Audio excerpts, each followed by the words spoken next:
करतो, कारण स्त्री जन्मात स्वागत करत असताना स्त्री जन्म म्हटलं की आपला खेडा आठवतो. त्या खेड्यामध्ये सकाळी जे कोंबड्याचे बाग होते तिथून पासून ते संध्याकाळी झोपेपर्यंत जे गाण्याच्या जात्याच्या ओळ्यापासून जे सुरू होतं ते सर्व स्त्री जन्माची कहाणी आहे. आणि त्याच्यामध्ये स्त्री इतकी इन्व्हॉल्व झालेली आहे की आजच्या ह्या क्षणामध्ये ती थोडी दुर्लक्षित होत चाललेली आहे. आणि त्यामुळे आपल्याला सर्वांना त्याच्याकडे जो कमी होता स्त्री भ्रूण हत्या किंवा जे काय बरेच आता आपल्याकडे जे प्रॉब्लेम आहे समाजामध्ये, त्यामुळे आपल्याला या विषयाकडे आपल्या सर्व भारत देशाला वळावं लागत आहे. आणि त्यामध्ये सर्वात सेन्सिटिव्ह तालुका आपला पन्हाळा तालुका कोल्हापूर जिल्ह्यामध्ये भारतामध्ये सर्वात स्त्री भ्रूण हत्यामध्ये सेन्सिटिव्ह तालुका पन्हाळा तालुका नोंदवला गेलेला आहे. त्यामुळे कदाचित सुधाकर कंकारे मॅडमने आपल्या एका सखीमध्ये एक व्याख्यान मागच्या महिन्यामध्ये दिलेलं होतं ते येऊन, आणि त्याचं फार स्वागत झालं होतं. त्यामुळे आपल्याला खरं तर आज आनंद होतोय की शिवाजी विद्यापीठामध्ये आपल्या कुलगुरू साहेबांच्या अध्यक्षतेखाली ही कार्यशाळा संपन्न होते.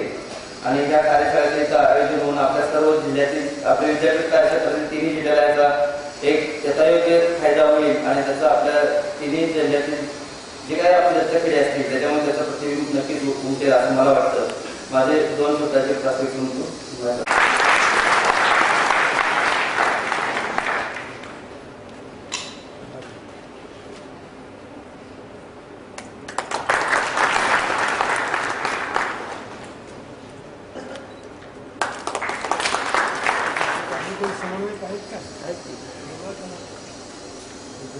या पद्धतीची कार्यशाळा आयोजित केल्याचा मला काही आनंद झालेला नाही. का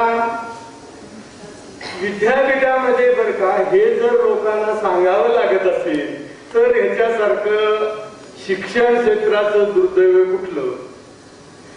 आणि मी आता खरोखर कांकऱ्या मॅडमने हा उपक्रम चांगला घेतलेला आहे त्याबद्दल मी पहिल्यांदाच त्यांचं अभिनंदन करतो.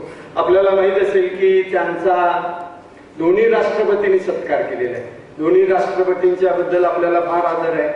अब्दुल कलाम साहेबांच्या बद्दल अतिशय आदर आहे. त्याचप्रमाणे आपल्याला आदर आहे तो प्रतिभाताई पाटलांचा. आणि दोन्ही राष्ट्रपतींनी त्यांची स्तुती केलेली आहे, त्यांच्या कामाचं कौतुक केलेलं आहे. त्या व्यवसायाने डॉक्टर असून सुद्धा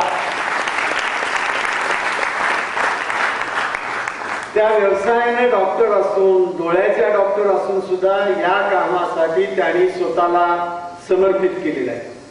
त्यांनी अनेक गोष्टी मला फार काही माहिती नाही आहे परंतु मला ज्या माहिती आहे त्यांनी नाटिका लिहिले, ज्या पद्धतीने आपल्या लोकांना समजतं अशा पद्धतीचे छोटी वाक्य आहेत त्या वाक्याच्या माध्यमातून सगळ्यांच्या समोर जायचा प्रयत्न करतायत. आणि ही गोष्ट माझ्या दृष्टीनं महत्वाची आहे. आपल्या सगळ्यांना हा विषय समजलेला आहे हे मला माहित आहे की याचं महत्व काय आहे स्त्री जन्माचं स्वागत करण्याचं. पण आपण ज्या वेळेला समाजापुढे जाऊ त्यावेळेला त्यांना कोणत्या पद्धतीने ही गोष्ट लक्षात आणून द्यायची आहे यासाठी त्या कार्यशाळा घेतात. आता या वेळेला मी जरा थोडासा विचार करतो की विचार असा आहे बरं का, तुम्ही एखादा आदिवासी समाज घ्या, अगदी मध्य प्रदेश मधला धुळे नंदुरबार, त्यांच्याकडे ही स्त्री भ्रूण हत्या होते का? नाही होत. म्हणजे मला विचार करण्यासारखी गोष्ट आहे की त्यांच्याकडे ही स्त्री भ्रूण हत्या नाही. आणि ज्या वेळेला आपला समाज शिकलेला नव्हता त्यावेळेला तर स्त्री भ्रूण हत्या होत होत्या का? त्यावेळेला ही सोनोग्राफी बंद. म्हणजे आज स्त्री भ्रूण हत्या करत असेल तर कोण करतायत? शिकलेले डॉक्टर, ज्यांना पैसा मिळायचा, ज्यांना गडबडी करायची तेच सगळं करतायत. तर महत्वाचा मुद्दा एवढाच आहे की शिक्षणानं मनुष्य साक्षर होतो का त्यातले जर शब्द इकडे उलट केले तर कुठला शब्द होतो? राक्षस. मला वाटतं की शिक्षणानं आपण राक्षस होतोय का? मगाशी मला तीच भीती वाटली की जर विद्यापीठामध्ये या पद्धतीच्या कार्यक्रमावर आपल्याला विचार करावा लागतोय त्यामुळं परिस्थिती गांभीर्याने घ्यावी लागणार.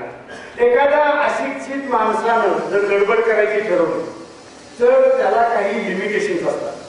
समजा अगदी अशिक्षित मनुष्य असलेला तो भ्रष्टाचार करायचा तर त्याचा भ्रष्टाचार कधी मोठ्या प्रमाणात असला पण त्याच वेळेला जर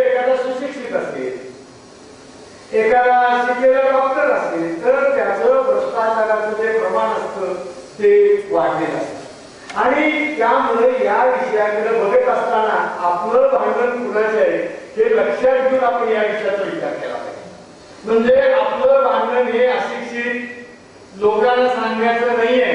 म्हणजे तुम्ही दरवेळेला बरं का जे एनएसएसचे इतर उपक्रम आहेत आणि या उपक्रमाला आम्ही फरक सांगतो की एनएसएसच्या इतर उपक्रमामध्ये तुम्ही कुणाला सांगता खेडेगावातला जो अशिक्षित मनुष्य आहे तो त्याला ही गोष्ट माहिती नसते म्हणून त्याला स्वच्छतेचं महत्व देतो, आपण निर्मल ग्रामचं महत्व देतो, असं वेगळं महत्व कुठलंही आपण त्याला देतो आणि त्याला ते माहिती असल्यामुळे तो आपल्याकडे ऐकून घेतो.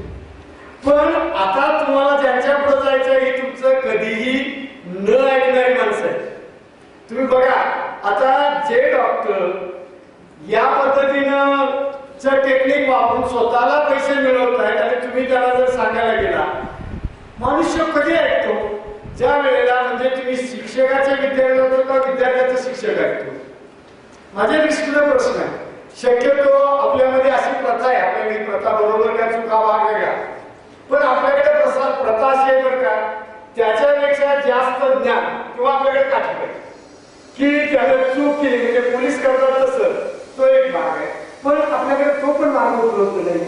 म्हणजे तुम्ही एखाद्या डॉक्टर अशी गडबड करतोय हे समजलं आणि त्याच्याकडे गेल्यानंतर तो तुमचं ऐकून घेतलं नाही मला खात्री नाही. मला तुमच्यामध्ये एवढी काही मोठी म्हणजे त्याच्यापेक्षाही मोठी जिद्द जर तुमच्याकडे असेल तरच कदाचित तुम्ही त्या डॉक्टरच्या विरुद्ध काहीतरी करू शकाल. मला अगदी जाणवतंय की या समाजातला जो शिकलेला समाज आहे शिकलेला समाज यामध्ये ज्या पद्धतीने त्याच्यामध्ये आर्थिक कारण असतील आता त्यांना ही गोष्ट समजत नाही का. मला यामध्ये जास्त असं वाटतं की ज्यांना समजतं तीच मंडळी अशिक्षित पण असतील माझं असं काही त्याबद्दल दावा नाही पण अशिक्षित माणसांच्या मनामध्ये घालण्याचं काम आम्ही सुशिक्षितांनी केले आहे. ही गोष्ट महत्वाची आहे कारण अशिक्षितांना अशा पद्धतीचं मशीन नाही सांगितलं होती आम्ही सांगितले. म्हणजे शेवटी सगळे दोष येणार आहेत ते आपल्यावर येणार. म्हणजे त्याला असं माहित असणार नाही जर शिक्षित नसेल तर ही गोष्ट माहित असण्याची शक्यताच नाही. आणि या दृष्टीनं खरं तर याच्यामध्ये बरं का कुठल्याही नियोजनामध्ये मला तुम्हाला सांगायला आता बरं का चायनानं नियोजन काय घेतलं की चायनानं नियोजन असं घेतलेलं आहे की तिथल्या दोघांच्या पाठीमागे एक म्हणजे ती मुलगी असू दे किंवा मुलगा असू दे पण त्या नियोजनाचे दुष्परिणाम कळायला बरं का पुढचे 10-15 वर्ष लागतात. म्हणजे आता काय झाले चायनामध्ये जे केलेलं आहे ते योग्य का अयोग्य हे आज जर मी सांगितलं तर मलाही त्याचं उत्तर नेमकं माहित नाही आणि भविष्य काळात त्याचा काळच उत्तर देईल त्यांनी घेतलेला. तुम्हाला मी दुसऱ्या काही देशांची उदाहरण कोरियाने पण निर्णय घेतला की कोरियामध्ये एवढी बरं का गरिबी होती लोकांना म्हणजे काय म्हणजे ते काय खातात तरी काय नाही हे मला विचारलं. ते कुठलंही काही खातात म्हणजे घोडा म्हणजे कुत्र काय म्हणा तुम्ही कुठल्या जगाच्या प्राण्याचं नाव घ्या आणि ते प्राणी खात नाही असं चीन आणि कोरियामध्ये होत. आता असं असताना सुद्धा त्यांच्याकडे एवढे भूकबळी होत असताना त्यांनी काय करावं त्यांनी निर्णय घेतला की आणि ते मुलांच्या सुशिक्षितांच्या अशा पद्धतीने घातले की नाही आपल्याला लोकसंख्या कंट्रोल केली पाहिजे. आणि त्याचा परिणाम आज त्यांच्याकडे इतका वाईट परिणाम झालेला आहे की त्यांच्याकडे संशोधन करण्यासाठी विद्यार्थी म्हणून तरुण मुलंच नाही. म्हणजे धन्यवाद सर. धन्यवाद. यांच्यासाठी आयोजित केलेली ही कार्यशाळा स्त्री जन्माचे स्वागत करा. या कार्यशाळेचे अध्यक्षस्थानी असणारे माननीय कुलगुरू साहेब डॉक्टर साळुंके सर, आदरणीय कुलसचिव साहेब डॉक्टर राजेंद्रजी सांखरिया सर, आदरणीय गायकवाड सर, आदरणीय जाधव सर, आदरणीय पाटील सर, लेकीच्या माहेरासाठी माय सासरी नांदते, युगा युगाची कहाणी आई बहिणीला सांगते. लेकीच्या माहेरासाठी माय सासरी नांदते, युगा युगाची कहाणी आई बहिणीला सांगते. कधी जन्मणार माय, कधी जन्मणार माय, आता कुठले माहेर. कधी जन्मणार माय, आता कुठले माहेर. गर्भामध्ये जळण्याचा तिला मिळतो आहेर. गर्भामध्ये जळण्याचा तिला मिळतो आहेर. अशी कठीण अशी परिस्थिती आज आपल्या भारत देशामध्ये निर्माण झालेली आहे. मी आपल्याला आकडेवारी सांगायला लागले तर कदाचित तुमचं नाजूक मन ही आकडेवारी झेलू शकेल की नाही याची मला शंका वाटते. दरवर्षी भारतामध्ये 20 लाख मुलींची गर्भ अवस्थेत हत्या केली जाते. भारतासारख्या सुसंस्कृत अशा देशामध्ये दरवर्षी 20 लाख मुलींची गर्भ अवस्थेत हत्या केली जाते. आणि गेल्या 20 वर्षाचा आढावा घेतला तर 1 कोटीपेक्षा जास्त चिमुकल्यांना आपण मारून टाकलेलं आहे. एकीकडे आपण म्हणतो अहिंसा परमो धर्मः. आपली भारतीय संस्कृती जगाच्या पाठीवर उच्च संस्कृती समजली जाते का? कारण तिने जे अमृत दिलेलं आहे, काय आहे ते अमृत? सत्य, अहिंसा, अपरिग्रह, दया, क्षमा, शांती, समता, ममता, बंधुता या सगळ्यांची गोळाबेरीज केली तर त्याला भारतीय संस्कृती असं म्हटलं जातं. आणि हे तत्वज्ञान परमपूज्य महात्मा गांधीजींनी अंगीकारलं, आपल्याला सांगितलं. पण आजची परिस्थिती कशी आहे? बापू तेरे उपदेशों को हमने अपना माना है. बापू तेरे उपदेशों को हमने अपना माना है.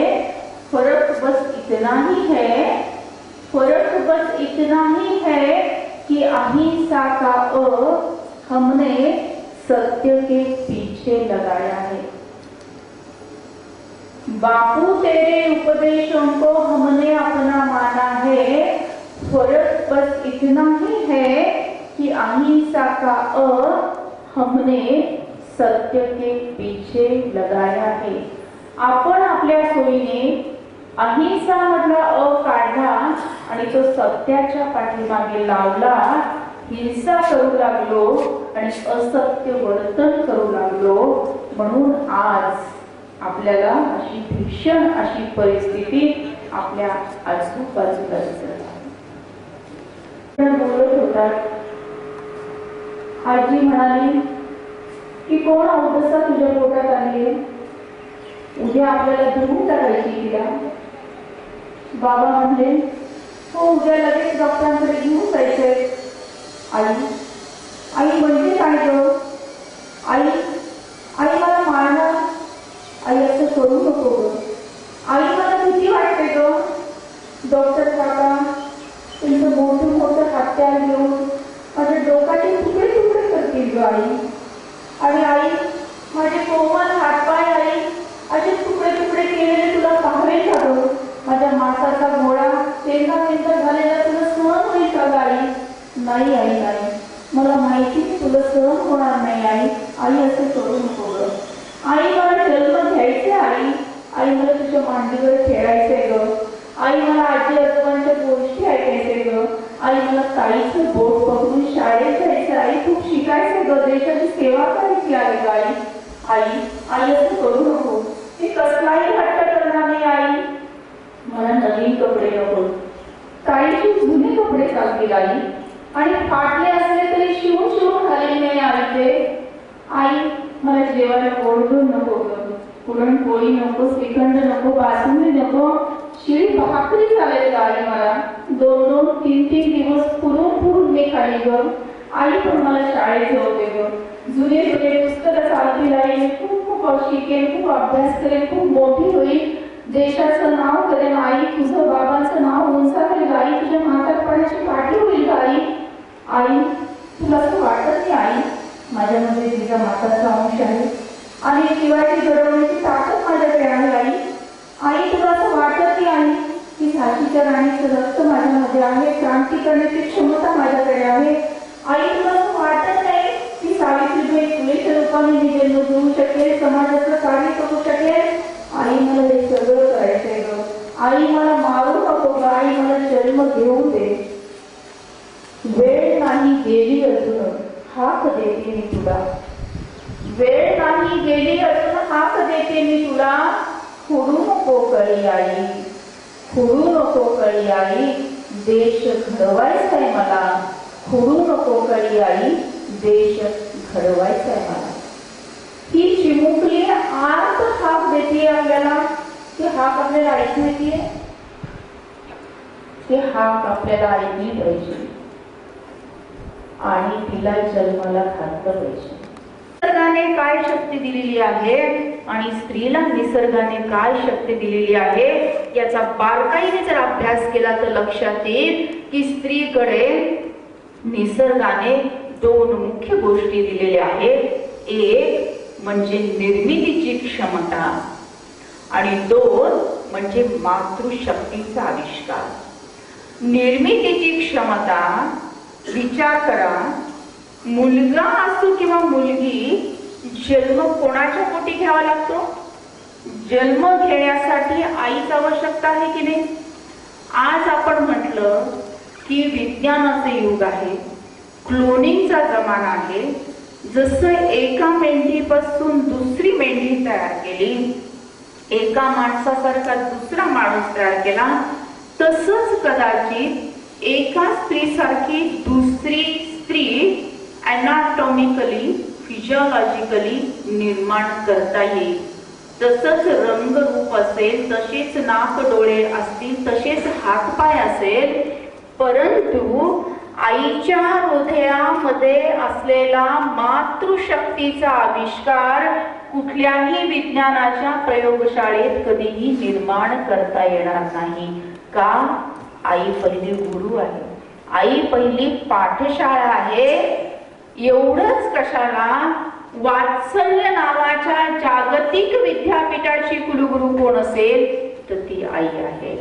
अशी आई, असा मातृशक्तीचा आविष्कार कुठल्याही शतकामध्ये कितीही विज्ञान पुढे गेला तरी पण कुठल्याही प्रयोगशाळेमध्ये निर्माण करता येणार नाही.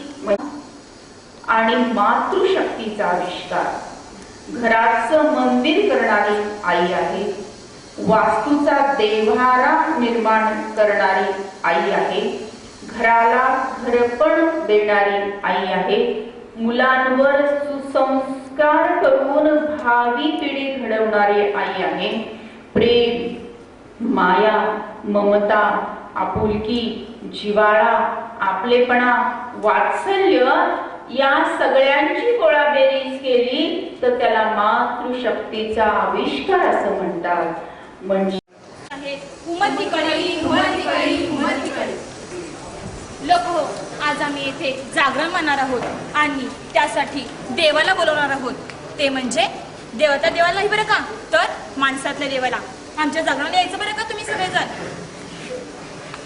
जागराला या या तुम्ही, जागराला या या, जागराला या या तुम्ही, जागराला या या, जागराला या या तुम्ही, जागराला या या, जागराला या या तुम्ही, जागराला या या.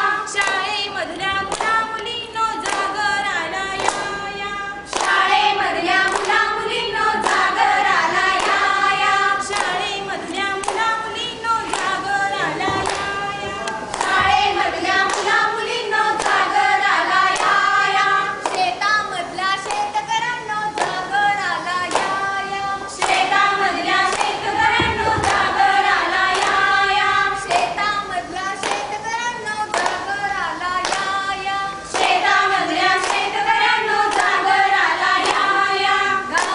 गावामधल्या गावकऱ्यांनो जागराला या या.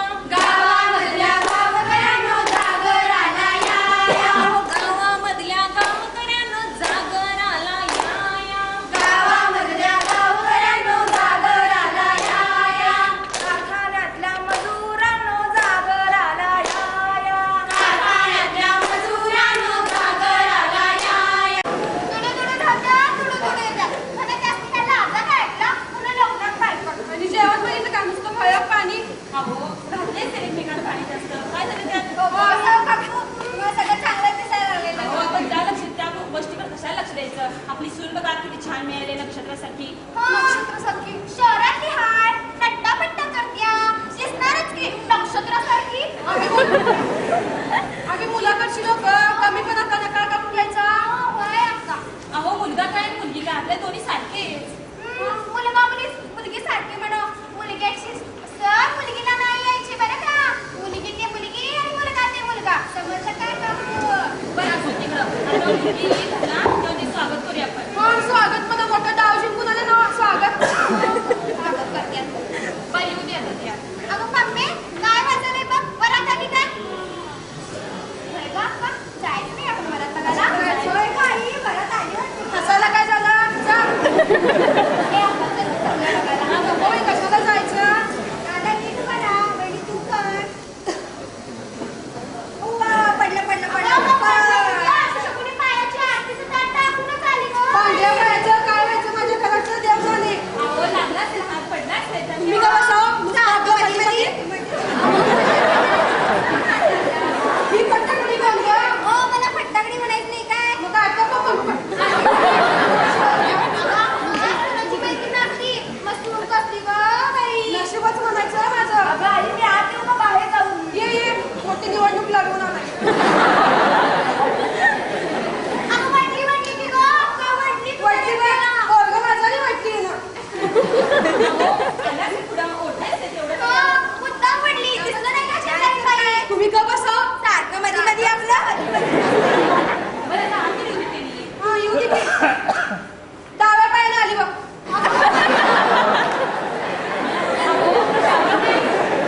अहो डावा काय उठतो काय दोन्ही एकच की आपल्याला. अहो, शेजारीन बाई, कधी ऐकलं होतं का? नवी नवरी कधी डाव्या पायानं आलेली? अपशकुनी पायाची डाव्या पायानं आली. अहो आता आली येतात. आता नाव घेऊन दे का तर हो, असं नाही. नाव येते काय? नाव घ्यायला आमच्या खेड्यातलाच बायका. येते हो सासूबाई मला नाव घ्यायला. अगं बाई, शहरात ये तू. यातही म्हणतेस तर नवऱ्याचंच नाव घे. इथं दुसऱ्याचं घेशील.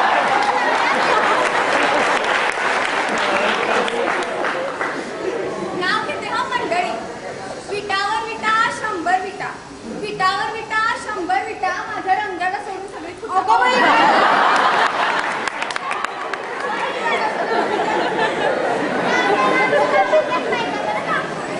नाव घ्यायला आमच्या गावातच फायदा बरं का? गप नाव घेऊन दाखवते. आला आला रुपवत त्यात होती ड्युटी. आला आला रुपवत त्यात होती ड्युटी. आणि ही आमची सगळ्यात शेवटी. अहो कसला प्रसंग तुम्ही काय बोलताय हे? शेजाऱ्यांनी मर्यादित राहावं. तुम्ही का बसा मध्ये? अहो ऐकलं नाही काय? खुट्टा म्हटली की माझ्या अंगाला खुट्टा म्हटली हो. तिने खुट्टा म्हटली. ए बघ सांगून ठेवतो घर माझं आहे मी जिंकते तर काय चालू देणार नाही. इकडं तिकडं काय दिसलं चांगलं दिसून ठेव. चहा करून आणते. चहा करते आम्हाला. ते काय चहा? अहो चहा करून आणू दे पण बसून. होय, बसा की तुम्ही पाहिजेच की. अहो चहा घ्यायच्या आधी सांगते डब्याला मंडळी अशा प्रकारे सुखी संसाराची चित्र उभे राहिले. अहो सुखी संसाराने वेगळीच वाट धरली. चला तर मग पाहूया आपण. स्वाती, चहा करताना चहा बंद करून गॅस घेऊन ये. चांगलाच रंग्या तुला पसरलेला दिसतोय. अरे रंग्या, गॅस बंद करून चहा आण. असं म्हणायचं. येते हा. बिथरलंय पण आता छान घेईल. चहा काय गोड करा. गोड करू म्हणजे काय? गुळाचा करून हलवू?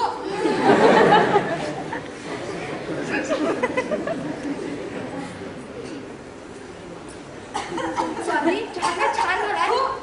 अगं खरंच की. कसला चहा झालाय गं बाई?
थोडी काळजी घ्यायला पाहिजे आपल्याला. होय, काळजी घ्यायची म्हणजे काय, पाण्यात घालून हलवायचं काय?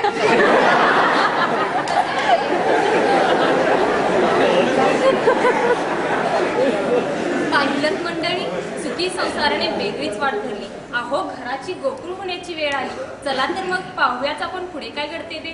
अहो कामं करायची म्हणजे तुम्ही थोडी करायची, तिला थोडी कमी लावायची. अव शेजारीन बाई, तिला कामं कमी लावायचं म्हणजे माझ्या अक्कालाच की पडणार सगळी कामं. तुम्ही येऊन करा. कसं नाही, थोडं कमीला काम लावायचं. तिला आणि माझी बरोबरी करायची नाही हं, आत्ताच सांगून ठेवतो. आमची मम्मी अजून लहान आहे, कामं येत नाही तिला अजून. करावं त्या सटवीनच. ए रंग्या, इकडे काय तुझ्या बायकोला मला दिस गेलं की हलकायला काय झालं सांगतो ताई.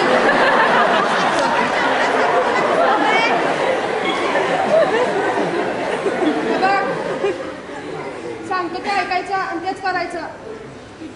मुलगा हाय काय मुलगी आहे बघायचं, आणि मुलगी असली तर पिढा मोकळी करून टाकायची. एकदा स्वातीला विचारायचं, तिला काय विचारायचं, सांगतो ते ऐकायचं. अरे रंग्या, तुझी आई तुझ्या भल्यासाठीच सांगत्या, आणि एवढ्या मोठ्या इष्टीनं वागच नको होय रे. ती पोरगी झाली तर डोक्यावर भार होऊन बसायची. म्हणूनच म्हणते आई सांगत्या ते बरोबर कर, हाय तेच करायचं. एवढी मोठी इष्टेक माझी, वागच नको का? बघ की.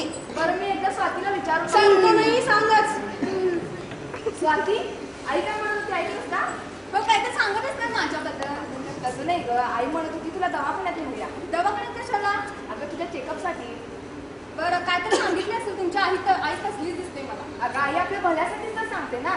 बरं तुम्ही सांगतो म्हणून येते हा मी. बरं हो तयार. जा पण मी आवरलं का बघ. ला ला ला ला ला ला ला ला काय झालंय? तुझी सून रंग्याच्या रंग्यात चांगलीच राहिली.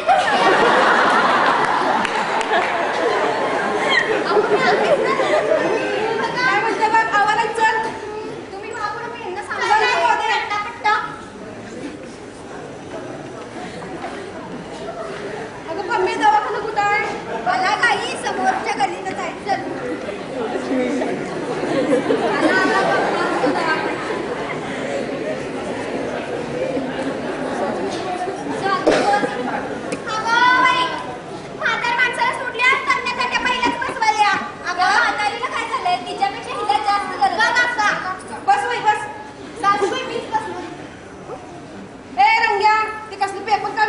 केस पेपर. हो मला काय कळतंय.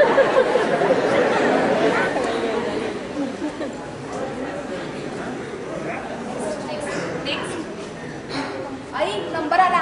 ये ग गोदे. डॉक्टर साहेब, आमचं काम होतं. कशाचं? आमच्या मुलाला म्हणा दिस गेले ती. मुलगा आहे काय मुलगी आहे बघायचं. मुलगी असली पिढ्या मोकळी करायची. अहो थांबा थांबा जरा, एक एक गोष्ट मला क्लिअर करून ते सांगणार आमच्या सुनाला म्हणा दिस गेले ती. मुलगा आहे काय मुलगी आहे बघायचं. मुलगी असली तर पिढा मोकळी करून टाकायची. अहो असं करणं मला कायद्याने गुन्हा आहे. कायदा काय काय सांगते कायदा? अहो गावात बाहेर कसलीची गाडी फिरते, बाहेर दवाखान्याच्या बाहेर बोर्ड लावला. बोर्ड पण बाहेर, गाडी पण बाहेर, सगळं बाहेर असतं आणि आत असंच चालतंय. असं असलं तर मग हा 15 काय 20 दिले म्हणून समजा, पण कामाचं बघा. चालेल ना, चालेल. इष्टेत माझी मोठी.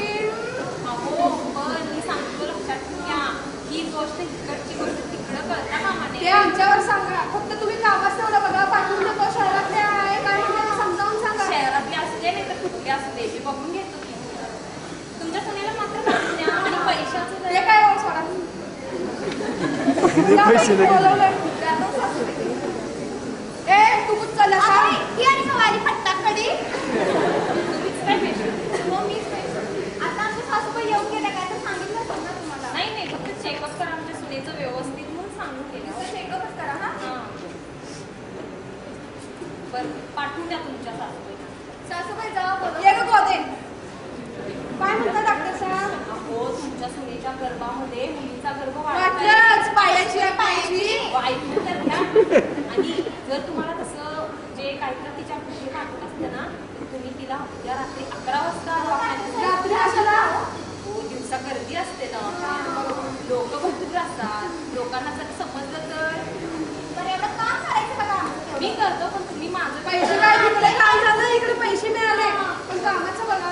बरं तुम्ही तिला घेऊन उद्या रात्री 11 वाजता या. आम्हाला पाहिजे तुमच्या सुंदरला शहरात राहायची ऐकायची नाही. सांगतो की थांब. अगं ए स्वाती आपल्याला दवाखान्यात जायचंय उद्या. काय सासूबाई रंग बदललेला दिसतोय. अगं तसं ना माझी लेकी सारखीस तू मम्मी आणि तू मला काय वेगळी काय. तुझी आई काय सासू काय एकच की ग. तुझी सासू लई मायाची आहे. लई माया करते अगं तुझ्यावर. आधी कुठली गेली माया. अगं दिसत नव्हती लई माया करते अगं तुझ्यावर म्हणूनच तुला दवाखान्याला न्यायला आली होती. बरं येते आम्ही यांना सांगू. रात्री 11 वाजता ध्यानात ठेव. हा हा मला रात्री 11 वाजता बोलवलंय. रात्री बोलवलं त्यामुळे मला आमच्या सासूबाईचा काय डाव असेल. तू त्या ठिकाणी लवकर येते का तू कशाला काळजी करायला. चला चल डॉक्टर साहेब तुम्हाला आणलंय. म्हटलंय होय बघण्या कितीला तेवढं कामाचं बघा. बघतो जरा तुम्ही तेवढं माझं बघा. हा ते काम झालं की पैसे मिळाले. सारखं पैशाचं काय म्हणताय. बरं बरं 5 मिनिटं. रेग्युलर चेकअपच करणार ना. हो रेग्युलर चेकअप एवढा तुमच्याकडे विश्वास ठेवून मी आली. अहो डॉक्टरांचं कामच हे असतं. अहो डॉक्टर काय झालं इथं. ह्या कोण ही कशाला आली इथं. मला वाटलं काय तर मध्ये मध्ये करत्या. अहो मी सब इन्स्पेक्टर दमयंती काटे. होय सासूबाई तुमचा मला मला आधीच माहित होता म्हणून हिला बरोबर आणले. अगं स्वाती हिचं तर ठीक आहे ही अडाणी पण या डॉक्टरांना कळायला नको काय. एक स्त्री असून स्त्रीवर अन्याय करताना तुम्हाला थोडा सुद्धा संकोच वाटत नाही. अहो मला त्यांनी लाच देण्याचा प्रयत्न केला. पैसे बघून तुम्ही डिग्री घेताना घेतलेली शपथ विसरला काय. अशी चूक माझ्याकडून पुन्हा कधी होणार नाही. मला माफ करा. तुम्हाला माफ करीन हो.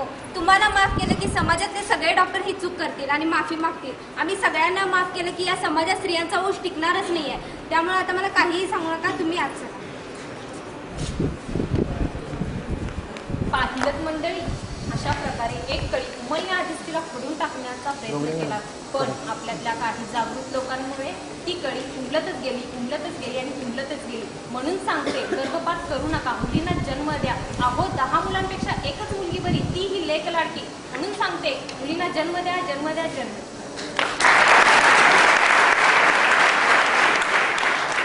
भ्रूणहत्या करायला जाऊन आत्महत्या करू नका.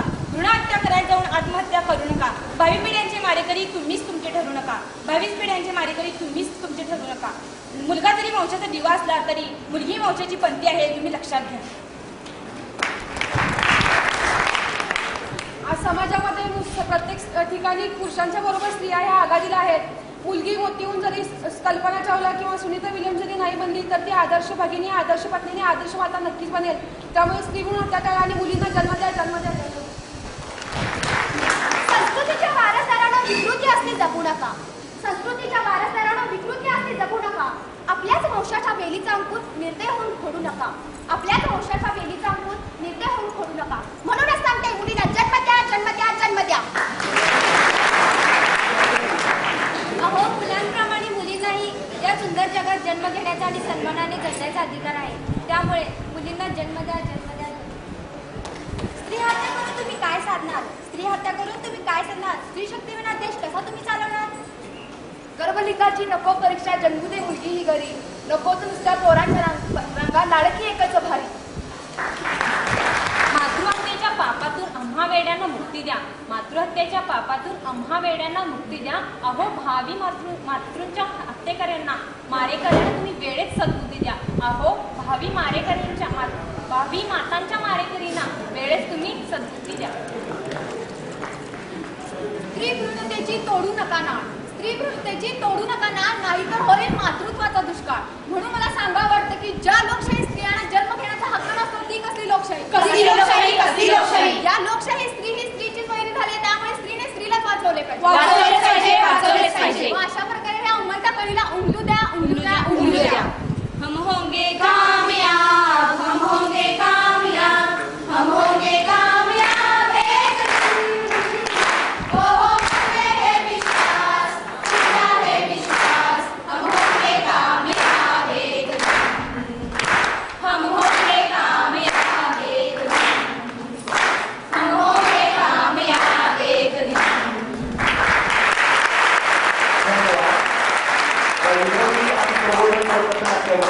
कुरुंदवाड महाविद्यालय कुरुंदवाड धन्यवाद दोस्तों. भारत मातेचं चित्र आणायचं आहे आणि माझ्या पाठीमागे ही शब्द घ्यायची आहे. भारत माझा देश आहे. सारे भारतीय माझे बांधव आहेत. माझ्या या देशात स्त्री पुरुष समानता नांदावी यासाठी मी सदैव प्रयत्न करेन. स्त्री एक महान शक्ती आहे. ती अनंत काळची माता आहे. मुलगा वंशाचा दिवा असेल तर मुलगी वंशाची पणती आहे. तिचा आदर सन्मान मनापासून करणे हे माझे कर्तव्य आहे. स्त्री भ्रूणहत्या मी करणार नाही, करू देणार नाही. मी स्त्री जन्माचे स्वागत करेन. त्याविषयी जनजागृती करेन. अशी शपथ सर्वांच्या साक्षीने मी घेत आहे. हात खाली घ्यायचा आहे आणि संकोच न करता आपल्याला भारत मातेचा जय जयकार करायचा आहे. हात वर करून भारत माता की भारत माता की वंदे वंदे